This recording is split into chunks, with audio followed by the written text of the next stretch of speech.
ख्रिस्तामध्ये उपस्थित प्रिय बंधू आणि भगिनीनो, आज माता कलिसिया ख्रिस्त राजाचा सण साजरा करत आहे आणि आमचा विश्वास आहे की प्रभू येशू आमचा राजा आहे.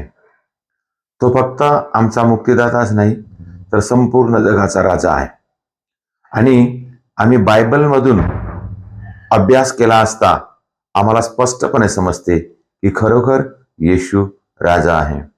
तो एक कौटुंबिक किंवा वंशावळीचा सुद्धा राजा आहे आणि तो एक स्वर्गीय राजा आहे. आणि त्यामध्ये आम्हाला स्पष्टपणे समजते की खरोखर प्रभू आमच्यावर राज्य करतो आणि तो आम्हाला आपल्या राज्यामध्ये आमंत्रित करतो. आणि म्हणून आम्ही पाहतो मत्तयाचे शुभवर्तमान त्याच्यामध्ये आम्ही पहिल्याच अध्यायामध्ये आम्ही पाहतो येशूची वंशावळी.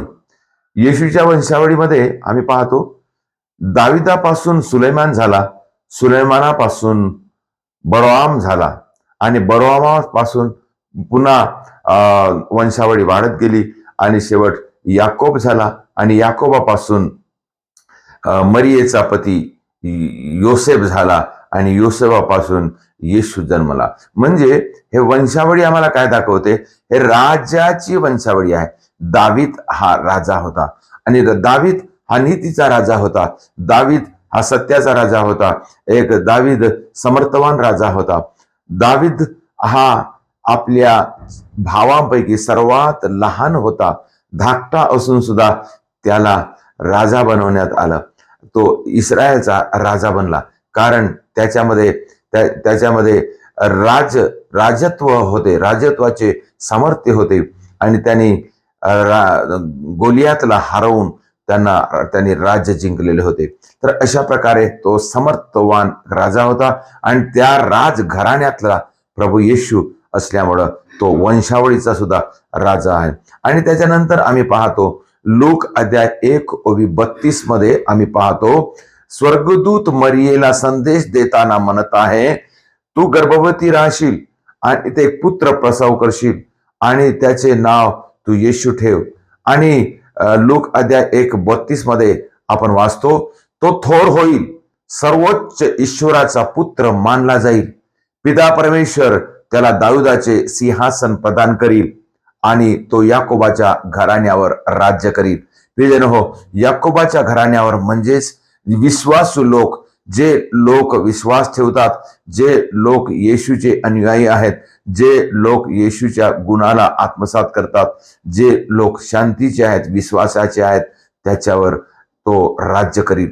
आणि त्याचप्रमाणे आम्ही समोर पाहतो मत्तयाचे शुभवर्तमान अध्याय 28:18 मध्ये प्रभू येशू स्वतः म्हणत आहे, मला स्वर्गात आणि पृथ्वीवर सर्व अधिकार देण्यात आलेला आहे. म्हणजे येशू एक अधिकारी आहे आणि त्याच्यामध्ये सर्व अधिकार आहे. राजाला अधिकार असतो, त्याच्या राजाचा तो अधिकारी असतो. म्हणून येशूला सर्व प्रकारचा अधिकार देऊन पाठवण्यात आला. त्याला शैतानावर त्याचं राज्य चालते, त्याला शैतानावर त्याचा अधिकार आहे, बिमारीवर अधिकार आहे, वाईटावर अधिकार आहे, दुष्पणावर अधिकार आहे. आणि म्हणून तो राजा आहे, तो शांतीचा राजा आहे, प्रेमाचा राजा आहे. आणि त्यानंतर आम्ही पाहतो योहानाचे शुभवर्तमान अध्याय 18:37 मध्ये जेव्हा येशूला पकडण्यात आलं, येशूला पिलाताच्या समोर हजर करण्यात आलं, त्याच्या समोर त्याला प्रस्तुत करण्यात आलं, तेव्हा पिलाताने येशूला म्हटले, तर तू राजा आहेस काय? येशूने म्हटले, तुम्ही ठीक बोलला.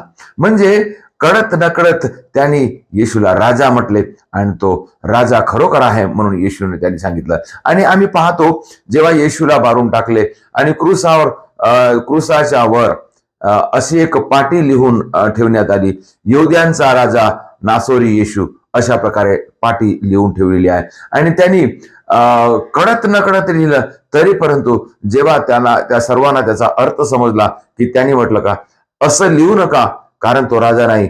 परंतु राजाने म्हटलं, त्या अधिकाऱ्याने म्हटलं, मी जे लिहिलं ते लिहिलं. म्हणजेच जे देवाच्या योजनेमध्ये आहे तेच होते. आणि म्हणून त्यांनी ते पाटी लिहून ठेवली आणि खरोखर तो राजा आहे. आणि तो राजा एक शांतीचा राजा आहे, तो प्रेमाचा राजा आहे.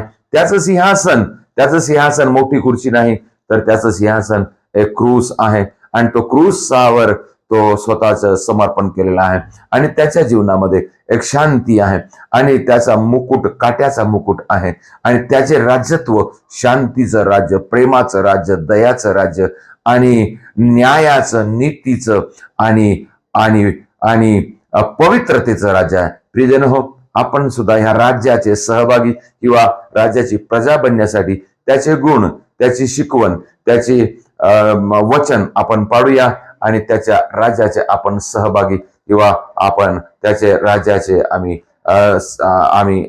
त्याचे प्रजा बनूया आणि प्रभूकडे प्रार्थना करूया.